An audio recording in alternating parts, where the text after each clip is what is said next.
Israel को Iran ने धमकी दे दी है। जी हां, ईरान ने दो टूक कह दिया है कि अगर हमारे ऊपर इजराइल ने हमला किया तो ब्रह्मास्त्र निकाल लेंगे, पलटवार के लिए हर हथियार का इस्तेमाल करेंगे, हमें कोई नहीं रोक सकता। ईरान पर आईएईए का बड़ा दावा, कुछ ही हफ्तों में परमाणु बम बना सकता है ईरान, और ये गंभीर बात है, बेहद गंभीर। इस युद्ध के फिर परिणाम हो सकते हैं अगर जो धमकी ईरान की तरफ से दी गई है ऐसा होता है तो। अगर परमाणु बम बना लेगा ईरान कुछ ही हफ्तों में, जैसा कि बड़ा दावा किया जा रहा है ईरान को लेकर आईएईए की तरफ से, तो ऐसे में आप अंदाजा लगा सकते हैं फिर तो चारों तरफ सिर्फ तबाही ही तबाही नजर आएगी। 3 परमाणु बम बना सकता है ईरान, इस तरह की जानकारी सामने आ रही है। अंदर खाने ईरान इसे तैयारी में फिलहाल लगा हुआ है ताकि इजराइल इतनी हिम्मत ही ना कर पाए कि ईरान को नेस्तनाबूद करने के सपने को साकार कर सके। ईरान के पास यूरेनियम मौजूद है। आईएईए ने कहा है कि उस यूरेनियम का इस्तेमाल करके 3 परमाणु हथियार बनाने की तैयारी में इस समय ईरान लगा हुआ है ताकि कोई भी देश ईरान पर अटैक करने से पहले 100 दफा सोचे।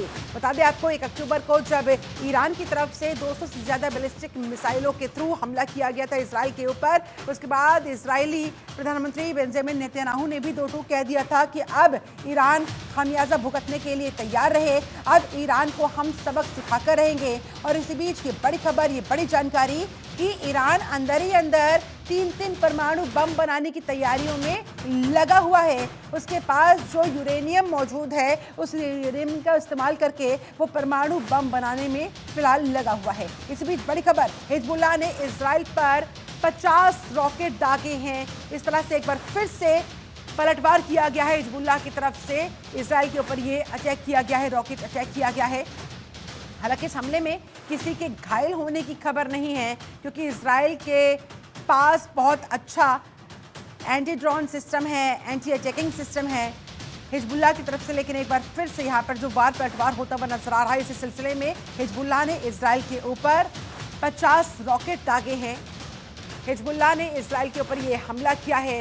हालांकि इजराइल ने जितने भी रॉकेट दागे गए थे हवा में ही उन रॉकेट्स को रोक दिया, हवा में ही उन रॉकेट्स को खत्म कर दिया, और इसी वजह से कोई भी नुकसान इजराइल को इस रॉकेट हमले में नहीं हुआ है। किसी की जान माल के नुकसान की कोई खबर नहीं है।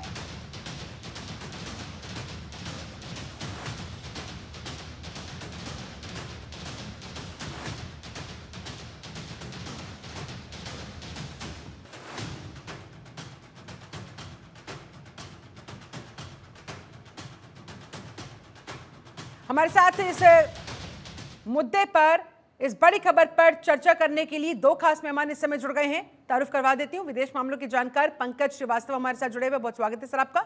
और रक्षा विशेषज्ञ के तौर पर रिटायर्ड मेजर मोहम्मद अली शाह भी हमारे साथ इस समय उपस्थित है, आपका भी बहुत बहुत स्वागत है। शाह साहब, परमाणु युद्ध की क्या होने वाली है शुरुआत? ईरान 3 परमाणु बम बनाने की तैयारी में लगा हुआ है, यूरेनियम है उसके पास, और अगर ऐसा होता है तो क्या होने वाला है? चारों तरफ तबाही तबाही, कैसे रोकी जाए? जी, हमने जापान का इतिहास देख लिया, हिरोशिमा नागासाकी में क्या हुआ था वहां पर। अब तक इतने सालों के, बारसों के बाद भी उनके इफेक्ट्स अभी भी दिखते हैं। आप देखिए, रूस और यूक्रेन की जंग के दौरान तब भी एक स्पेकुलेशन हुआ था कि प्रेसिडेंट पुतिन साहब एक अपने ब्रीफकेस में एक ट्रिगर लेके जा रहे हैं कि क्या परमाणु युद्ध हो सकता है। अभी ईरान में भूकंप आया तो ये ऐसा माना जा रहा था कि ईरान ने अपने परमाणु हथियारों की टेस्टिंग करी है, और अभी और फिर इजराइल हमला करेगा इजराइल के ऊपर, जहां पर उनका न्यूक्लियर पावर प्लांट है वहां पे उसके तो मेरा ये आकलन था कि शायद इजराइल न्यूक्लियर पावर प्लांट पे हमला ना करे, उनके आसपास नजदीकी इलाकों पे करे और उनको गले से पकड़ ले कि भाई हम वहां पे कर देंगे, वो उनको थ्रेट ब्लैकमेल करे। ईरान की भी ये स्ट्रेटजी रही थी कि पहले के हम इजराइल पे हमला करेंगे करेंगे करेंगे करेंगे, उनको प्रेशर में रखे, क्योंकि आयतुल्लाह अली खमीनी ने कहा था कि हम इजराइल पे हमला करेंगे। उनके जो नए प्रेसिडेंट थे, प्रेसिडेंट पेशकिन, उन्होंने कहा था नहीं, अगर इजराइल पे हमला करता है ईरान तो ईरान का भी इसमें नुकसान होएगा। तो अभी आपने जो सवाल पूछा, यही सवाल सबके दिमाग में होगा अभी कि क्या परमाणु युद्ध की नौबत आएगी, और अगर नौबत आती है तो आस पास के नजदीकी इलाके हैं, उनके भी रेडिएशन, उन पे भी असर पड़ेगा, आस पास के मुल्कों को भी। तो अभी फिलहाल ये कहना बहुत मुश्किल है, और फिलहाल तो नहीं लग रहा है कि हकीकत में ऑन ग्राउंड परमाणु युद्ध पे उतरेगा, और धमकियां दे देंगे, गीदड़ भपकी मिलेगी बिल्कुल, लेकिन परमाणु युद्ध की नौबत शायद ना आए अभी फिलहाल। तो फिर इस बात पर जोर क्यों दिया जा रहा है पंकज श्रीवास्तव जी, आपको क्या लगता है? ऑलरेडी इजराइल कह चुका है कि हम न्यूक्लियर ठिकानों को निशाना नहीं बनाएंगे, वो कह चुका है हम तेल ठिकानों को निशाना नहीं बनाएंगे। फिर ईरान की तरफ से परमाणु बम बनाने की अंदर ही अंदर ये तैयारी करना, ये किस तरफ इशारा करता हुआ? क्या एक तरीके से इजराइल को आगाह करने का ये प्रयास कि हिम्मत मत करना, हमें खत्म करने की ऐसी कोई जरूरत मत करना, वरना अंजाम तुम्हें भी भुगतना पड़ेगा, तुम्हारे साथ साथ पूरे विश्व को भी? ये शिल्पा जी, आपने बिल्कुल कहा कि ईरान ने जिस तरह से धमकी दी है परमाणु हमले की, देखिए कैपेबिलिटीज तो ईरान के पास जरूर हैं परमाणु बम बनाने की, जिसमें कोई दो राय नहीं है। नॉर्थ कोरिया है, फिर पाकिस्तान है, वहां से टेक्नोलॉजी ली, और 2-3 और कुछ जगहों से इन्होंने टेक्नोलॉजीज ली होंगी। जो नॉन न्यूक्लियर कंट्रीज हैं, India, Pakistan, US, Russia, China के अलावा, इसराइल के अलावा, इसके अलावा भी बताया जाता है कि 16 और ऐसे देश हैं जिनके पास कैपेबिलिटीज हैं, वो अंडर कवर तरीके से बना रहे हैं ये सब। हाँ, आपने ये चीज सही कहा कि लॉयड ऑस्टिन की बात योआव गैलेंट जो इसराइल के डिफेंस मिनिस्टर हैं और यूएस डिफेंस सेक्रेटरी हैं लॉयड ऑस्टिन, इनके बीच में बातचीत हुई थी। इससे पहले भी बाइडेन और नेतन्याहू में सीधी बातचीत हुई थी, जहां पर नेतन्याहू ने बाइडेन को बोला था कि न्यूक्लियर आर्सेनल, न्यूक्लियर जो इंस्टॉलेशन है इनके, और उसके बाद ये जो ऑयल रिफाइनरीज है, यहां हम हमला नहीं करेंगे। बावजूद इसके इसराइल ने इस बात की गारंटी नहीं दी कि हम इनके जो मिलिट्री इंडस्ट्रियल कॉम्प्लेक्स है वहां हमला नहीं करेंगे, मतलब वहां कर सकता है। लॉजिस्टिकल जो इनके रूट्स हैं, सप्लाई रूट्स है, वहां कर सकता है। इसके अलावा इनके जो गैरिसन हाउसेस है, जहां पर हथियार वगैरह रखे जाते हैं, वहां इसराइल हमला कर सकता है। और अगर यहां हमला करता है इसराइल, तो ये एक गेम चेंजर होगा वॉर में। दूसरी बात रही बात जो अब ईरान के ऊपर आते हैं हम, ईरान ने ऐसी धमकी क्यों दी है? इसके पीछे वजह यह है कि जब जंग में ईरान हारने लग रहा है, ऐसा लग रहा है कि बदहवासी की तरफ बढ़ रहा है ईरान, अब ईरान के पास कोई मुद्दा बचा नहीं है, अब उसके पास कोई और ऐसा हथियार बचा नहीं है सिवाय परमाणु हथियार के। लगता है कि क्योंकि लंबे समय से अमेरिका के सैंक्शंस लगे हुए हैं ईरान के ऊपर, और अंदरूनी तौर पर ईरान बुरी तरह हिला हुआ है, और हम सब जानते हैं। तो ईरान इस समय एक ऐसे शेर पर सवार है, अगर हम कहावत के तौर पर कहें, कि अगर उस शेर से ईरान उतरता है तो ये शेर ईरान को खा जाएगा, और अगर ईरान इस शेर पर बैठा रहता है तो ये शेर ईरान के काबू में अब नहीं है। ये शेर जिस डायरेक्शन में बैठा है, भाग रहा है, उसी डायरेक्शन में ईरान को भी जाना होगा। यानी अब तीर ईरान के कमान से निकल चुका है, और ऐसे में ईरान के पास भी अब हथियारों की कमी लग रहा है, हो रही है, तभी ये परमाणु हथियारों की धमकी दे रहा है। जबकि इजराइल ने पहले ही बोल दिया है प्रेस में, और बाइडेन से बात हो गई है, ऑस्टिन और गैलेंट की बातों में भी ये बात तय हो चुकी है कि भाई आपके इनके जो परमाणु संयंत्र है, परमाणु ठिकाने हैं और ऑयल रिफाइनरीज, यहां पर हम हमला नहीं करेंगे। ईरान के पास अब ये पूरी तरह बैकफुट में आ गया है। आप ये देखिए, वॉर स्ट्रेटजी है कि अब हमारे पास कुछ नहीं बचा है, तो अब हम ये नहीं बोल सकते भाई हमारे पास अब कुछ नहीं बचा, अब हम सफेद झंडा दिखा रहे हैं संधि के लिए। नहीं, वॉर में ये नहीं होता है। वॉर में ये होता है कि जब आप हारने लगते हैं तब आप और ज्यादा दबाव बनाते हैं दुश्मन के ऊपर, साइकोलॉजिकल दबाव।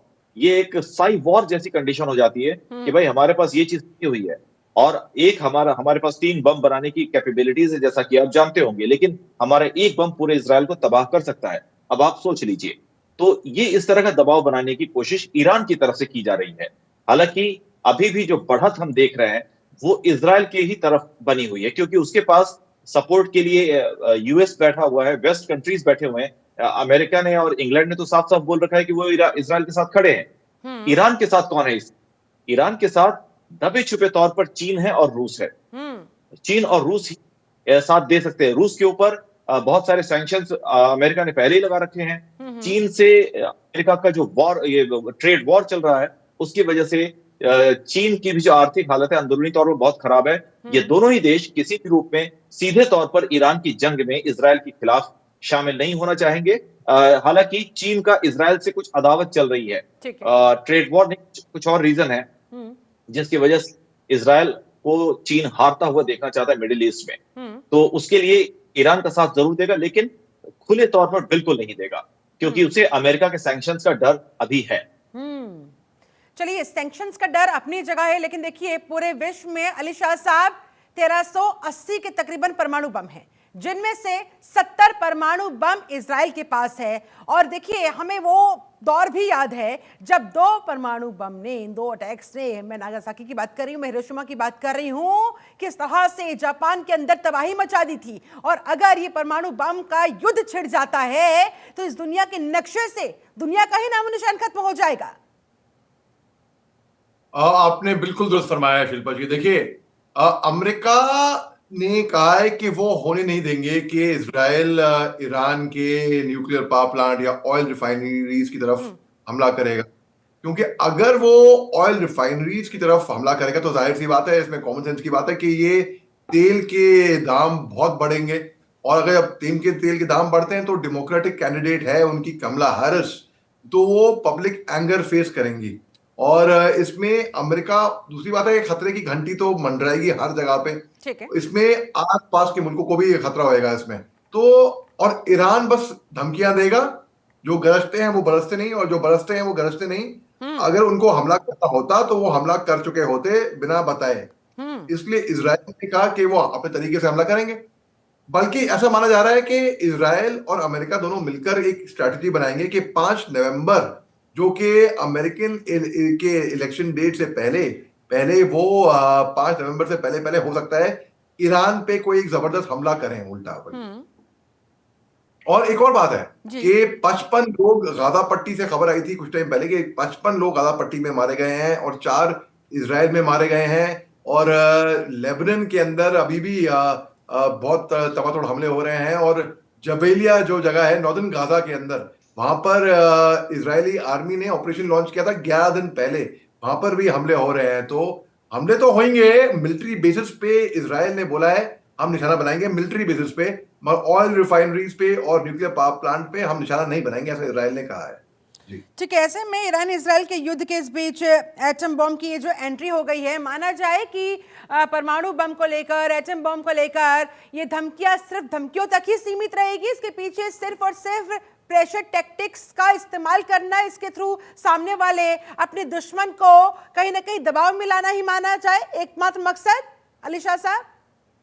जी हाँ, प्रेशर टैक्टिक्स ही मुझे दिख रही हैं ये दबाव में लाने के लिए।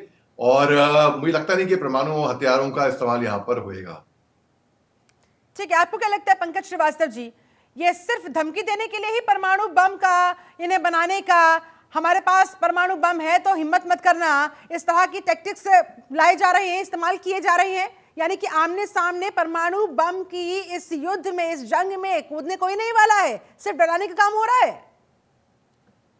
देखिए, अगर एक हाइपोथेटिकल सिचुएशन में हम मान लेते हैं कि ईरान ने इजराइल के ऊपर परमाणु हमला कर दिया, हाइपोथेटिकल सिचुएशन, उसके बाद पूरी दुनिया ईरान का क्या हाल करेगी, खासकर ये जो अमेरिका एंड अलाइड कंट्रीज हैं, इसका अंदाजा लगाना मुश्किल नहीं है। फिर आप देखिए जितने भी अलाइड फोर्सेस हैं सब मिल करके ईरान के जो प्रेजेंट गवर्नमेंट यहाँ पर पूरा फुल अटैक होगा। और इसके बाद देखिए क्या ईरान के अंदर कितनी उथल पुथल मचेगी। ये जो अभी रूलिंग एलिट हुआ ईरान का, ये तो एकदम साफ हो जाएगा। इसके अलावा ईरान के जितने भी मिलिट्री इंस्टॉलेशंस हैं, IRGC वगैरह जितने भी ये ग्रुप्स हैं, ये सारे के सारे खत्म कर दिया जाएगा। मतलब इसलिए ईरान नहीं चाहेगा किसी भी कंडीशन में कि परमाणु हमला किया जाए इजराइल के ऊपर। और इसको बाकी, क्योंकि देखिए अगर मान लीजिए ईरान ने कर दिया तो इजराइल वैसे भी चुप नहीं बैठेगा। ऐसा नहीं कि ईरान तबाह होकर ईरान चुप बैठेगा, इजराइल चुप बैठेगा, इजराइल भी हमला करेगा। ऐसा इजराइल के पास भी तो होगा परमाणु बम, ऐसा तो नहीं कह सकते कि इजराइल बिना बम के बैठा हुआ है। 70 परमाणु बम इजराइल के पास। जी, इजराइल का भी बम गिरेगा ईरान के ऊपर और फिर सिचुएशन और भयावह हो जाएंगी। तो उस खतरे में, उस नेक्स्ट लेवल का जो खतरा है, यानी वहां कि जाने से इजराइल दोनों तो ही खुद अपनी बचेंगे। तरफ से ये इनिशिएटिव अब लेगा देखिए, नहीं कभी भी, क्योंकि अमेरिका ने भी दो टूक कह रखा है बेंजामिन नेतन्याहू को कि अगर परमाणु बम इस्तेमाल किया, परमाणु अटैक किया, तो अमेरिका साथ इजराइल का नहीं देगा। ऐसे में यानी कि अब अगर ईरान की तरफ से कोई इस बाबत एक्शन लिया जाता है तभी पलटवार किया जा सकता है, अदरवाइज नॉट। देखिए, ईरान अगर पलटवार करेगा तो भी परमाणु बम से नहीं करेगा। और दूसरी बात, नेतन्याहू ने बाइडेन को पहले ही कहा हुआ है कि उनकी तरफ से ना तो कोई परमाणु अटैक होगा, ना ही ईरान के न्यूक्लियर सेंटर्स पर या फिर वो जो इनके ऑयल रिफाइनरीज हैं वहां पर हमला होगा। ये बात नेतन्याहू की तरफ से साफ कर दी गई है। और ये जो जिम्मेदार देश होते हैं, ये कभी भी अपनी जो बातें हैं, वादा खिलाफी उससे नहीं कर सकते हैं, क्योंकि यूनाइटेड नेशन में वर्ल्ड लेवल पर इनका एक नाम होता है। अगर एक बार ये अपनी जबान से फिर जाते हैं तो फिर इनकी क्रेडिबिलिटी वर्ल्ड लेवल पर घट जाती है और फिर उसे बनाने में आधी शताब्दी तक का समय आसानी से लग सकता है। तो इसलिए परमाणु वाला जो खतरा है, जिसका हम लोग अंदाजा लगा रहे हैं, आशंका जता रहे हैं, ऐसा कुछ होने वाला मुझे नहीं लगता कि है। ऐसा कुछ नहीं होगा कि परमाणु हमला होगा। बम वाला एंगल नहीं आता है इस जंग के अंदर, तो फिर ये जंग कैसे खत्म होगी? ये जंग आगे कहां बढ़ती हुई नजर आ रही है? आमने सामने आ नहीं रहे, परमाणु बम का इस्तेमाल कर नहीं सकते हैं, तो होगा तो क्या होगा? देखिए, इस जंग को कंट्रोल्ड अटैक की तरह से किया जा रहा है। नेतन्याहू ने बाइडेन के साथ बातचीत में यह भी कहा है कि उनके जो अटैक्स होंगे ईरान के ऊपर, सिविलियंस के ऊपर नहीं होंगे, वो सिर्फ कंट्रोल्ड अटैक्स होंगे, यानी जो मिलिट्री इंस्टॉलेशंस हैं बस वहीं तक सीमित रहेंगे। तो जंग के और बढ़ने के कोई आसार अब नजर नहीं आते जियोपॉलिटिकली स्तर पर अगर हम देखें तो, क्योंकि ये जंग जो शुरू हुई थी 7 अक्टूबर 2023 को हमास के खिलाफ शुरू हुई थी। ये जंग इजराइल और हमास के बीच में शुरू हुई थी। इसमें यमन से हुती ने भी हमला करना शुरू कर दिया, फिर लेबनान से हिजबुल्लाह ने अटैक करना शुरू किया, उसके बाद ईरान सीधे तौर पर कूद पड़ा। अब ये 4 फ्रंट खुल चुके हैं। उसके बाद आप देखिए, ना तो सऊदी अरब कुछ बोल रहा है, ना यूएई बोल रहा है, ना बहरीन कुछ बोल रहा है, और जो बाकी के जो आसपास के जितने देश हैं वो सब शांत बैठे हो, वो इस जंग में नहीं कूद रहे हैं। तो क्या यही कारण जंग जो है कि बाकी के तमाम देशों के नाम जो भी आपने गिनवाए हैं, ये शांत बैठे हुए हैं, ये ईरान के साथ जिस तरह से इन्हें खड़ा होना चाहिए मुस्लिम देश होने के नाते खड़ा नहीं हो रहे हैं? क्या इसलिए ईरान परमाणु बम की धमकी देने पर अब मजबूर हो गया है? नहीं, ईरान की जो धमकी है ये सिर्फ गीदड़ भक्की से ज्यादा और कुछ नहीं है। और दूसरी तरफ ये जो बाकी मुस्लिम ममालिक बैठे हुए हैं यहाँ पर, ये कभी भी इस जंग में नहीं कूदेंगे, क्योंकि सऊदी अरब अपने देश में देखिए बहुत बड़ा रिफॉर्म कर रहा है, नियोम नाम का शहर बना रहा है, सिनेमा घर खुलवा रहा है, शराब घर खुलवा दिए, डिस्कोथेक्स खुलवा रहा है वो रिफॉर्मेशन, इन्हें मालूम है तेल खत्म हो जाएगा अगले 50 सालों में। तेल के अलावा भी जैसे यूएई ने बहुत ज्यादा डेवलपमेंट कर लिया है, एक बहुत बड़ा ट्रेडिंग सेंटर, ट्रेडिंग हब बना चुका है अपने देश को, उसी तर्ज पर सऊदी अरब जो है, जिसके पास बहुत ज्यादा जमीनें हैं, वहां पर वो बहुत सारे ऐसे रिफॉर्मेशन वाले काम कर रहा है। औरतों को ड्राइविंग लाइसेंस दिया, औरतों को वोटिंग राइट्स दिया।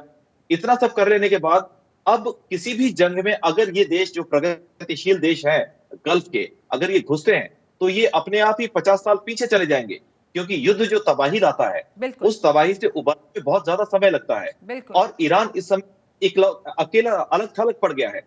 ईरान के साथ देखिए एक बहुत बड़ी मजबूरी ये है कि ईरान चाहता है मुस्लिम देशों का सरगना बनना। वो चाहता है कि मुस्लिम उम्मा जो है, देखिए सऊदी अरब जो है वो सुन्नी देश है, अभी तक माना जा रहा है कि सऊदी अरब मुस्लिम देशों का जो मुखिया है वो है, लेकिन वो यूएस का पिट्ठू बताया जाता है मुस्लिम देशों द्वारा ही।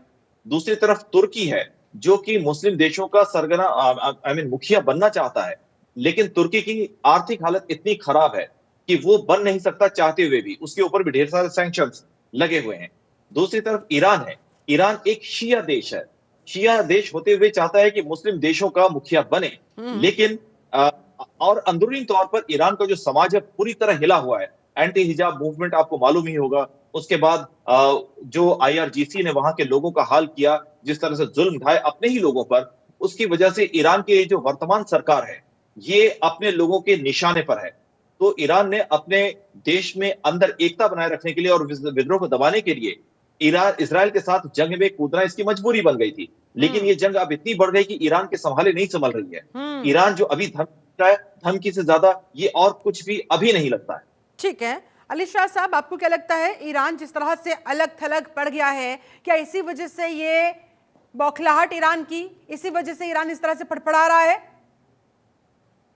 जी, एक तरीके से ये कहना बिल्कुल सही होगा। जी हाँ, क्योंकि ओआईसी जो है, ऑर्गेनाइजेशन ऑफ इस्लामिक कंट्रीज, जो गल्फ के राष्ट्र हैं, जो मुस्लिम राष्ट्र हैं, वो भी एक पे नहीं है, बल्कि सऊदी अरेबिया ने और सीरिया ने तो साफ कह दिया था कि ईरान के जो अटैक्स होंगे, हवाई अटैक्स होंगे इसराइल के ऊपर, उनकी एयर स्पेस इसके लिए इस्तेमाल नहीं होएगी। अब एक कोस्टल सिटी है अशडोद, ईरान, ये इसराइल के अंदर, जहां पर एक पुलिस ऑफिसर मारा गया है और 4 लोग जख्मी हुए हैं। और ईरान ने ये भी बोल दिया है, ये डिक्लेयर कर दिया है ऑफिशियली, कि उनकी जो इनडायरेक्ट बातचीत थी अमेरिका के साथ, उनके सैंक्शंस को हटा देने की, उनकी पाबंदी हटा देने की, वो खत्म हो गई है। अब उनके पास कुछ नहीं रहा है अमेरिका से बात करने के लिए। वो ओमान के जरिए वो टॉक्स हो रही थी। और ये जो हमास और हिजबुल्लाह के को रिलेटेड, अब अमेरिका ने इनकार कर दिया कि वो इन टॉक्स में हिस्सा तो नहीं लेंगे, लेकिन उन्होंने कहा कि भाई जैसे जब तक ईरान के रीजनल एम्बिशंस और इंटरनेशनल टेररिज्म खत्म नहीं होएगा, तब तक तो ईरान जो है, जैसे कि हमारे प्रवक्ता ने सही बताया कि ईरान थोड़ा ओवर एम्बिशियस हो रहा है, वो मुखिया बनना चाहता है, वो सरदार बनना चाहता है। ये दरअसल सऊदी अरेबिया तो देख लीजिए, उनपे वहां भी कल्चर था पहले, फिर प्रिंस सलमान आए और उसके देखिए, बाद जंग की शुरुआत हुई थी 7 अक्टूबर 2023 को हमास के साथ, फिर लेबनान, फिर हिजबुल्ला, और अब ऐसा लग रहा है कि सारा का सारा फोकस इजराइल का ईरान पर आकर टिक गया है। जी हाँ, जी जी, देखिए आपने बिल्कुल दुरुस्त फरमाया। देखिए पहले देखिए हमास 7 अक्टूबर, फिर उसके बाद आप देखिए हिजबुल्ला 17 सितंबर को, हिजबुल्ला के ऊपर जो तेजर हमले हुए, अटैक हुआ था उनके वॉकी टॉकी पे। कोई हालांकि कोई सबूत नहीं कि किसने किया था, कि इजराइल ने किया था कि नहीं, मगर ऐसा माना जा रहा था कि भाई वो टेक्नोलॉजी केवल इजराइल के पास ही होगी। इजराइल ने कोई कबूल नहीं किया। फिर उसके बाद लेबनान के ऊपर हमले हुए। अब पूरा फोकस हिजबुल्ला के बाद ईरान पे टिक गया है, क्योंकि ईरान ने हमला तो किया इजराइल के ऊपर, 180 बैलिस्टिक मिसाइल दागे इसमें। उसके बाद फिर हालांकि वो अलग बात है कि नुकसान नहीं हुआ इनको कुछ, क्योंकि अमेरिकन की मदद से और आयरन डोम सिस्टम की वजह की मदद से कई वो इंटरसेप्ट हुए थे। हालांकि ईरान का कहना था कि 90% अपने टारगेट पे लगे थे। और फिलहाल क्योंकि ईरान थोड़ा बौखलाया हुआ है, उनके पास और कोई चारा क्या है, और कोई चारा है नहीं उनके पास। अगर ईरान करती है, सिचुएशन हमारे प्रवक्ता ने बताया, अगर ईरान करती है तो बाकी के जो ममालिक हैं वो नहीं बख्शेंगे ईरान को। तो ईरान के पास केवल वो प्रेशर टैक्टिक्स ही होंगी इस टाइम पे, और कुछ नहीं होगा इसके टाइम पे। ठीक है, और इसके अलावा कुछ होता हुआ नजर आ भी नहीं रहा है। लेकिन ऐसे में न्यूक्लियर वॉर का खतरा जो मंडराता हुआ दिखाई दे रहा है, ये अपने आप में काफी है डराने के लिए। उस भयावह तस्वीर को सबके सामने, सबकी आंखों के सामने लाने के लिए फाइनल कमेंट चाहूंगी आपका, पंकज श्रीवास्तव जी। जाते जाते क्या कहेंगे आप? अब ये जंग आगे कहां जाती हुई नजर आ रही है? परमाणु हमला नहीं होगा तो और क्या भीषण हो सकता है, और किस तरह से तबाही देखने को मिल सकती है? क्योंकि फिलहाल तो दोनों देश, न इजराइल न ईरान, रुकने का नाम ले रहे हैं। जरूर अभी ये दोनों देश रुकने का नाम नहीं ले रहे हैं, और वेस्टर्न कंट्रीज भी वो ये चाह रहे हैं कि जंग रुके, लेकिन इजराइल इस समय डू और डाई वाले मोड में आ चुका है। वो जब तक हमास को, हिजबुल्लाह को खत्म नहीं कर लेता, इजराइल नहीं रुकेगा।